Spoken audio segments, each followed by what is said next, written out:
아침에 우리에게 주신 말씀은 신명기 28장입니다. 신명기 28장 첫 절로부터 마지막 절까지 우리 한 목소리로 봉독하도록 하겠습니다. 내가 내 하나님 여호와의 말씀을 삼가 듣고 내가 오늘날 내게 명하는 그 모든 명령을 지켜 행하면 내 하나님 여호와께서 너를 세계 모든 민족 위에 뛰어나게 하실 것이라. 내가 내 하나님 여호와의 말씀을 순종하면 이 모든 복이 내게 임하며 내게 미치리니 성읍에서도 복을 받고 들에서도 복을 받을 것이며 내 몸의 소생과 내 토지의 소산과 내 짐승의 새끼와 우양의 새끼가 복을 받을 것이며 내 광주리와 떡반죽 그릇이 복을 받을 것이며 내가 들어와도 복을 받고 나가도 복을 받을 것이니라. 내 대적들이 일어나 너를 치려하면 여호와께서 그들을 내 앞에서 패하게 하시리니 그들이 한 길로 너를 치러 들어왔으나 내 앞에서 7길로 도망하리라.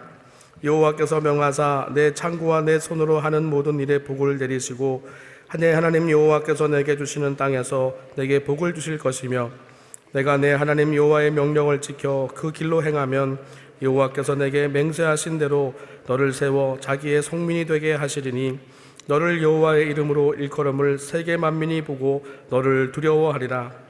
여호와께서 내게 주리라고 내 열조에게 맹세하신 땅에서 내게 복을 주사 내 몸의 소생의 육주의 새끼와 토지의 소산으로 많게 하시며 여호와께서 너를 위하여 하늘의 아름다운 보고를 열으사 내 땅에 때를 따라 비를 내리시고 내 손으로 하는 모든 일에 복을 주시리니 내가 많은 민족에게 구워줄지라도 너는 꾸지 아니할 것이요 여호와께서 너로 머리가 되고 꼬리가 되지 않게 하시며 위에만 있고 아래에 있지 않게 하시리니 오직 너는 내가 오늘날 내게 명하는 내 하나님 여호와의 명령을 듣고 지켜 행하며 내가 오늘날 너희에게 명하는 그 말씀을 떠나 좌로나 우로나 치우치지 아니하고 다른 신을 따라 섬기지 아니하면 이와 같으리라.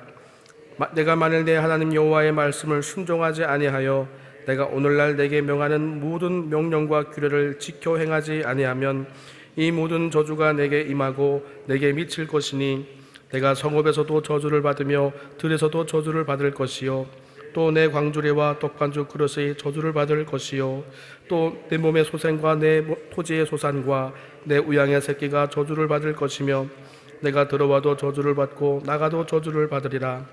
내가 악을 행하여 그를 잊음으로 내 손으로 하는 모든 일에 여호와께서 저주와 공구와 견책을 내리사 망하며 속히 파멸케 하실 것이며 여호와께서 내 몸에 연병이 들게 하사 내가 들어가 얻을 땅에서 필경 너를 멸하실 것이며 여호와께서 폐병과 열병과 상한과 학질과 한재와 풍재의 썩는 재앙으로 너를 치시리니 이 재앙들이 너를 따라서 너를 진멸케 할 것이라.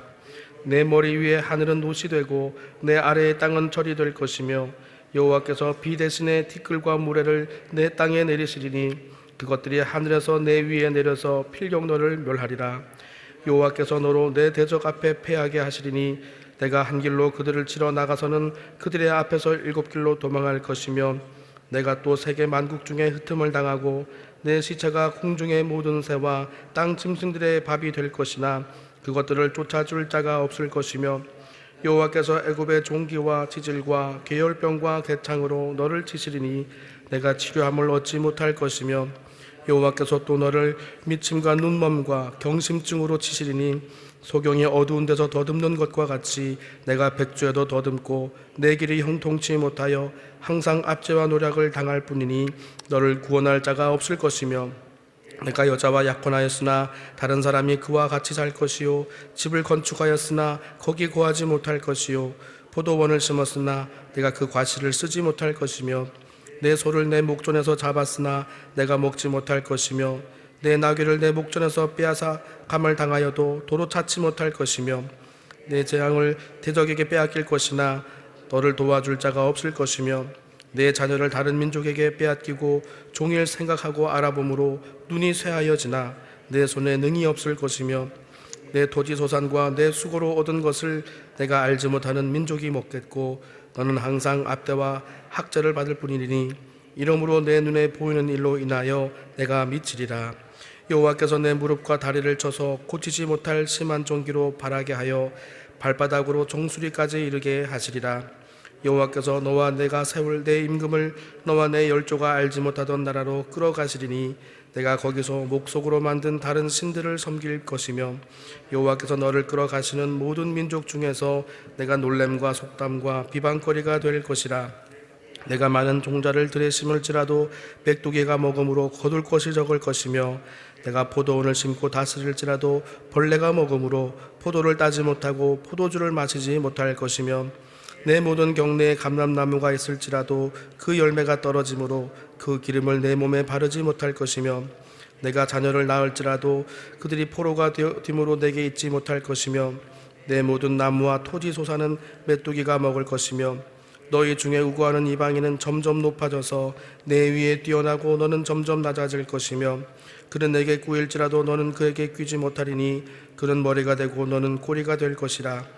내가 내 하나님 여호와의 말씀을 순종치 아니하고 내게 명하신 그 명령과 규례를 지키지 아니하므로 이 모든 저주가 내게 임하고 너를 따르고 내게 미쳐서 필경년을 멸하리니 이 모든 저주가 너와 내 자손에게 영원히 있어서 표적과 감개가 되리라. 내가 모든 것이 풍족하여도 기쁨과 즐거운 마음으로 내 하나님 여호와를 섬기지 아니함을 인하여 내가 줄이고 목마르고 헐벗고 모든 것이 핍절한 중에서 여호와께서 보내사 너를 치게 하실 대적을 섬기게 될 것이니 그가 철몽해를 내 목에 메워서 필경 너를 멸할 것이라. 곧 여호와께서 원방에서 땅끝에서 한 민족을 독수리의 나름같이 너를 치러 오게 하시리니 이는 내가 그 언어를 알지 못하는 민족이요 그 용모가 흉악한 민족이라. 노인을 돌아보지 아니하며 유치를 긍휼히 여기지 아니하며 내 육축의 새끼와 내 토지의 소산을 먹어서 필경은 너를 멸망시키며 또 곡식이나 포도주나 기름이나 소의 새끼나 양의 새끼를 너를 위하여 남기지 아니하고 필경은 너를 멸절시키리라. 그들이 전국에서 내 모든 성읍을 에워싸고 내가 의뢰하는 바 높고 견고한 성벽을 다 헐며 내 하나님 여호와께서 내게 주시는 땅의 모든 성읍에서 너를 에워싸리니 내가 대적에게 에워싸이고 백렬이 쳐서 곤란케 함을 당함으로 내 하나님 여호와께서 내게 주신 자녀 곧 내 몸의 소생의 고기를 먹을 것이라.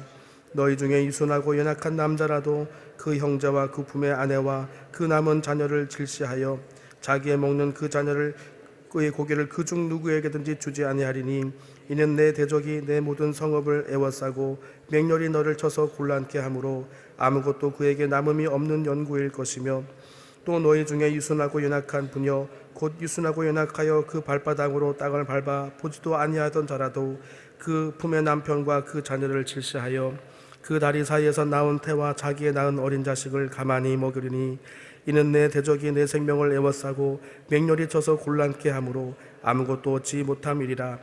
내가 만일 이 책에 기록한 이 율법의 모든 말씀을 지켜 행하지 아니하고 내 하나님 여호와라 하는 영화롭고 두려운 이름을 경외하지 아니하면 여호와께서 너의 재앙과 내 자손의 재앙을 극렬하게 하시리니 그 재앙이 크고 오래고 그 질병이 중하고 오래일 것이라.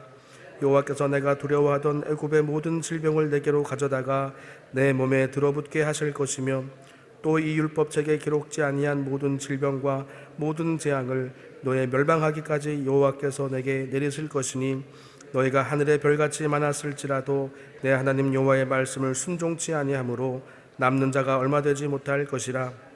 이왕의 여호와께서 너희에게 선을 행하시고 너희로 번성케 하시기를 기뻐하시던 것 같이 이제는 여호와께서 너희를 망하게 하시며 멸하시기를 기뻐하시리니 너희가 들어가 얻는 땅에서 뽑힐 것이요 여호와께서 너를 땅 이 끝에서 저 끝까지 만민 중에 흩으시리니 내가 그곳에서 너와 내 열조에 알지 못하던 목석 우상을 섬길 것이라. 그 열국 중에서 내가 평안함을 얻지 못하며 내 발바닥을 쉴 곳도 얻지 못하고 오직 여호와께서 거기서 너의 마음으로 떨고 눈으로 쇠하고 정신으로 산란케 하시리니 내 생명이 의심나는 곳에 달린 것 같아서 주야로 두려워하며 내 생명을 확신할 수 없을 것이라.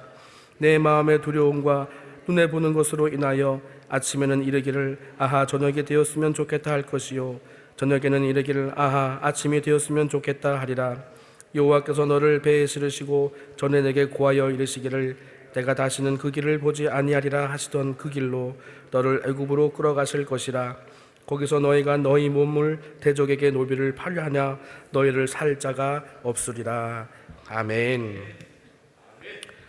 오늘 효와 행복의 제목은 복과 승리의 비결입니다. 복과 승리의 비결. 우리 요절 말씀을 함께 읽겠습니다. 내가 들어와도 복을 받고 나가도 복을 받을 것이니라. 아멘. 내용을 보겠습니다. 본장의 전반부에는 축복에 관한 말씀이 나오고 후반부에는 저주에 관한 하나님의 엄중한 말씀이 나온다. 하나님의 말씀을 지키면 모든 곳에서 복을 받고 많은 수확을 이루어 풍족하고 넉넉하게 살 수 있을 뿐 아니라 대적들로부터 항상 승리하게 된다. 그러나 말씀에 순종하지 않으면 그와 정반대되는 일이 일어날 것이며 저주받아 여러 가지 병에 걸리고 재산의 해를 입게 된다. 이어서 이스라엘 백성이 과거에 하나님을 기쁘고 즐거운 마음으로 섬길 수 있었어야 했음을 기록하고 있다. 그리고 그렇지 않은 결과 때문에 이스라엘이 잔인한 적에 의해 무자비하게 희생당하게 될 것을 전하고 있다. 이 적은 이스라엘 백성을 약탈할 것이며 도시들을 포위할 것이다. 그리고 포위된 자들은 배고픔에 못 이겨 자신의 자녀를 잡아먹을 것이다. 58년 이하에서는 위협적인 경고의 말씀이 등장한다. 이스라엘을 멸망시키는 것이 여호와께 기쁨을 안겨준다는 것이다. 성경은 인간이 하나님을 섬기지 않으면 최후에는 질시와 다툼과 속임만이 가득하고 인간이 인간을 잡아먹는 그야말로 모든 인간성을 상실함으로 하나님의 형상을 완전히 잃어버리는 최악의 상태가 될 것이라고 경고한다. 그렇다면 현대사회는 어떠한가? 현대인들은 정신적, 경제적으로 서로 먹고 먹기는 치열한 삶을 살고 있다고 하면 너무 지나친 표현일까? 인간성을 상실한 채 사회 곳곳에서 무너져 내리는 윤리, 도덕을 우리는 자주 접하고 있다. 악으로 무너져가는 세상이 하루빨리 하나님의 형상을 회복할 수 있도록 전도에 힘써야 할 것이다. 아멘. 이 새벽 기도의 자리에 나오신 여러분에게 하나님의 은혜와 평강이 함께 하시기를 축복합니다. 신명기를 보는 관점은 크게 두 가지로 볼 수 있습니다. 첫 번째 관점은 앞을 내다보는 관점입니다. 이제 약속의 땅 가나안 땅에 들어가서 어떻게 하나님의 말씀에 순종하며 살 것인가 하는 관점이 되겠습니다. 그리고 두 번째 관점은 뒤로 돌아보는 관점입니다. 신명기는 포로기 이후에 완성된 책입니다. 왜 이스라엘이 망했고 포로가 되었는지 잘못된 과거를 돌아보고 반성하게 하는 그런 관점입니다. 이렇게 우리는 신명기를 통해서 지나온 우리의 과거를 돌아볼 수도 있고 또 앞으로 어떻게 살아갈 것인지를 내다보며 결단할 수도 있습니다. 어제와 내일을 바라보게 하는 이 신명기 28장은 축복과 저주로 유명한 장입니다. 그런데 굉장히 특이한 점이 있죠. 축복은 14가지에 불과하지만 저주는 54가지나 된다는 것입니다. 3배가 넘습니다. 그리고 축복에 관한 문장은 매우 간결하고 짧습니다. 이에 비해서 저주에 관한 문장은요, 굉장히 장황하고 읽는 것이 힘들 정도로 깁니다. 왜 이렇게 구성되어 있을까요? 그것은 이 신명기 28장이 뒤돌아봄의 관점으로 쓰여 있어서 그렇습니다. 이스라엘이 지나온 과거의 세월을 볼 때에 하나님께 순종하고 복을 받은 적보다는 불순종하여서 스스로 저주의 길로 들어간 적이 훨씬 많았기에 이를 반성하고 경고하기 위해서입니다. 성도 여러분, 사실 우리도 살아오면서 하나님의 말씀에 순종하여서 복받은 것보다는 때로는 불순종하여서 스스로 곤경에 처한 적이 더 많지 않습니까? 그것은 하나님이 불신실해서 그러신 것이 아니라 우리가 신실하지 못했기 때문입니다. 그리고 이렇게 복과 저주로 확연한 차이를 보이신 것은 복을 택하고 저주를 선택하지 말라는 그런 의미입니다. 여러분, 인생은 선택의 연속이잖아요. 우리가 오늘 살아가는 이 모습은 과거에 선택했던 어떤 그 결과의 모습이 바로 오늘 아닙니까? 오늘 여러분은 뒤를 돌아보시면서 나는 복과 저주 중에 어디에 서 있었는지를 발견하시고 그러면 나는 이제 어떻게 앞으로 살아갈 것인지를 결단하는 시간이 될 수 있기를 축복을 드립니다. 3절부터 6절을 보시면은 복이 무엇인지를 보여주고 있습니다. 3절과 6절은 복이 2번씩 나오고 있고 또 들어가도 복을 받고 나가도 복을 받는다는 내용이 똑같습니다. 그리고 가운데 있는 4절과 5절은 그 복의 내용이 무엇인지가 나오죠. 4절은 내 몸의 소생과 토지의 소산과 짐승의 새끼가 복을 받을 것이라 합니다. 그리고 5절은 광주리와 떡반죽 그릇에 복이 있을 것이다. 그러니까 이 복이란 추상적인 개념이 아니라 아주 실제적인 것이라는 것을 보여주고 있죠. 다양한 농업적인 풍요, 그리고 넉넉한 음식, 그리고 전쟁에서의 승리, 경제적인 윤택함, 이런 것이 복이라고 성경은 말씀하고 있습니다. 그리고 두 번째로 복은 하나님께 순종한 결과입니다. 여기서 오해하지 말아야 될 것은 우리의 행동이 복의 원인이 되는 건 아니라는 것입니다. 이걸 오해하면은 내가 순종해서 복 받고 저주해서 불순종해서 저주 받는 거구나. 그러니까 내가 어떻게 하느냐에 따라서 달린 것이구나, 이렇게 생각할 수 있습니다. 근데 이것은 성경이 의도한 바는 아닙니다. 여러분, 사실은 우리가 하나님께 순종해도 그때마다 복이 임하지 않는 것을 경험합니다. 자녀가 부모님의 말씀을 들을 때마다 항상 보상이 따르지 않는 것처럼요. 순종은 칭찬 이전에 당연한 일이고 일단은 자신에게 좋은 겁니다. 하나님께 순종하면은 이스라엘 백성 자신에게 유익한 것이고 그 자체가 복이 되는 것입니다. 그러면은 이 신명기 28장은 왜 이렇게 복과 저주를 명확하게 구분하고 제시하고 있는 것이냐? 그것은 언약적인 관계를 더 강화하기 위해서입니다. 신명기가 말씀하는 이 복과 저주를 잘 이해하기 위해서는 이 복과 저주의 사상이 언약적 관계의 맥락에서 나오고 있다는 것을 분명히 알아야 합니다. 무슨 말이냐? 여러분, 우리가 하나님을 왜 믿습니까? 복 받으려고 믿습니까? 우리의 신앙이 여기에서 출발했다 할지라도 이것이 최종 목적은 아닙니다. 우리가 하나님을 믿는 이유는 하나님께서 우리를 사랑하시기 때문이고 또 우리가 하나님을 사랑하게 되었기 때문입니다. 여러분, 남편과 아내가 부부의 연을 맺고 살아가는 것이 그저 돈 벌어주고 밥 지어주는 사람이 필요해서가 아닌 것처럼 우리가 하나님을 믿는 이유는 복을 주셔서가 아닙니다. 사람은 관계 안에서 얻는 행복이 참 큽니다. 성공하고 무엇을 얻는 즐거움도 크지만 관계로 인한 복이 더 큰 것입니다. 우리가 아들과 딸을 낳고 그 아이들이 또 손자 손녀를 낳으면 우리의 기쁨이 더 행복해지는 것이죠. 왜냐하면 인간은 삼위일체 하나님을 본받아서 관계지향적인 존재로 창조되었기 때문입니다. 여러분, 사람과의 인격적인 관계는 굉장히 낭비적입니다. 실용적이지 않아요. 무엇을 주고받는 그런 계약적인 관계가 아니라 인격적인 관계일수록 더 그렇습니다. 여러분, 자녀와의 관계를 한번 생각해 보세요. 받는 것 없이 낭비하는 관계 아닙니까? 그래서 하나님은 우리에게 자신의 하나뿐인 독생자를 주신 것입니다. 그래서 여러분, 신명기 28장에 나오는 이 복과 저주의 목적은 우리가 하나님과 바른 관계에 있게 하기 위한 장치이지 그것 자체가 목적이 아니라는 것입니다. 자동 판매기에 순종이라는 동전을 넣으면은 자동적으로 복이 나오는 그런 기계적인 것이 아니라 이 순종과 이 축복은 굉장히 관계적인 것입니다. 신명기 28장의 복과 저주는 이런 철저한 언약적인 관계에서 보아야 하는 것이죠. 복과 저주는 그 관계를 더 강화하기 위한 것이 목적이지 그것 자체가 목적이 아닙니다. 이 틀을 벗어나게 되면은 복과 저주에 대해서 오해하게 됩니다. 그렇게 된다면 기독교는 순종과 복, 저주와 불순종이라는 인과관계의 종교가 되고 마는 것입니다. 순종해야 복을 주지 염치 없이 불순종하고도 복을 바라냐? 이렇게 됩니다. 그런데 하나님께서는 이 순서를 바꾸신 분 아닙니까?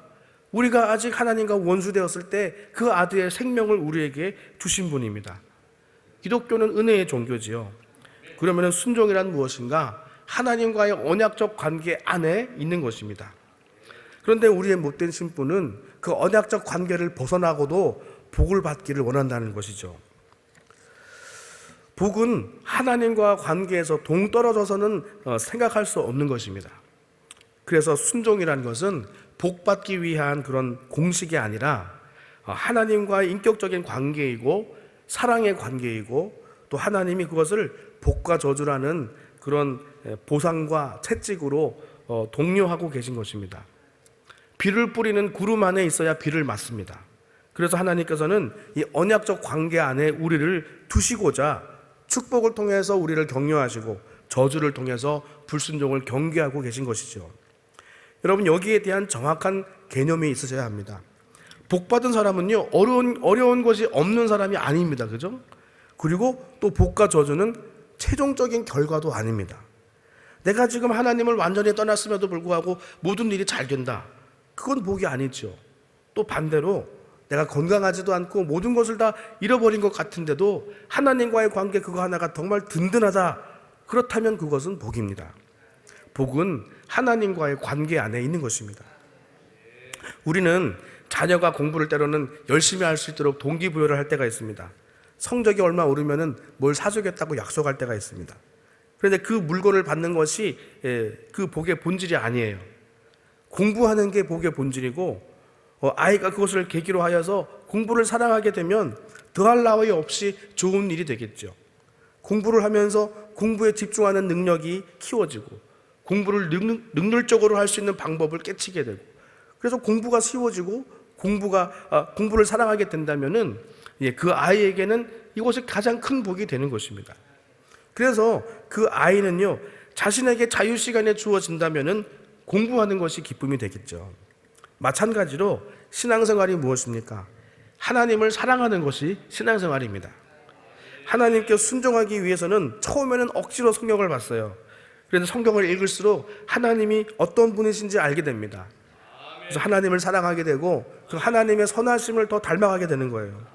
이 사람에게 자유를 주면 그 자유로 하나님을 사랑합니다. 이 일이 어떤 사람에게는 어려운 일이 되겠지만 하나님을 사랑하는 이 사람에게는 굉장히 능숙하고 즐거운 일이 되어 있다는 거예요. 이것이 이 율법을 주신 하나님의 의도입니다. 제게 이 깨달음이 없었을 때에는 이 신명기 28장을 읽어도 마음이 답답했습니다. 기쁨이 없었어요. 그래서 이 말씀이 주신 하나님을 오해하게 됩니다. 그러나 하나님과의 인격적인 관계 안에서 이 말씀을 보게 되면은 내게 하나님을 배우고 사랑할 그런 자유가 주어집니다. 그리고 그 자유는 하나님을 사랑하는 일에 방해받지 않고 오히려 그 사랑을 더욱더 강화해 가는 것을 경험해 가는 것이죠. 여러분, 하나님은 오늘 복과 저주 사이에서 우리가 선택할 수 있게 하셨습니다. 오늘 이 말씀을 통해서 자유를 주시는 하나님을 발견할 수 있기를 바랍니다. 그리고 복과 저주라는 결과 이전에 도우시는 성령님을 또 발견할 수 있기를 바랍니다. 복과 저주가 결정적인 결과는 아닙니다. 하나님이 복 그 자체이시기 때문에 그렇습니다. 저주처럼 보이는 상황에서도 하나님을 만나면 그것이 복입니다. 하나님과의 관계 안에서 순종의 기쁨을 누리시고 또 복의 근원이시는 하나님과의 사랑이 더욱더 자라가시는 저 여러분 다 되시기를 주님의 이름으로 축복을 드립니다. 기도하겠습니다. 고마우신 아버지, 신명기 28장을 통해서 때로는 저주스러웠던 우리의 과거를 발견하게 하시고 또 아파하게 하시고 또 새롭게 순종하여 복받는 삶을 결단하게 하심을 감사합니다. 우리의 죄로 인한 아픔이 컸었던 것만큼 그 죄를 미워하여 이기는 힘을 주옵시고 또 하나님의 기쁨이 되는 소망도 더욱 커져가게 하여 주시옵소서. 우리 소망 되신 예수 그리스도 이름으로 기도하옵나이다. 아멘.